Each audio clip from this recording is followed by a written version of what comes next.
Brendam Docks is one of the busiest dockyards on all the island of Sodor.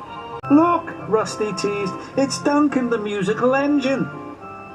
Let's whistle along, said Rheneas. Toot, toot, said Skarloey. But Peter Sam, who had a shiny new whistle, felt sorry for Duncan. You really did well to deliver your goods without a whistle, he said.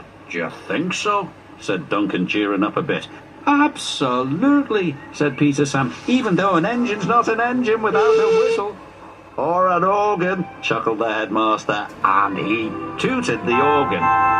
And all the engines tooted back, except Duncan, who just grinned.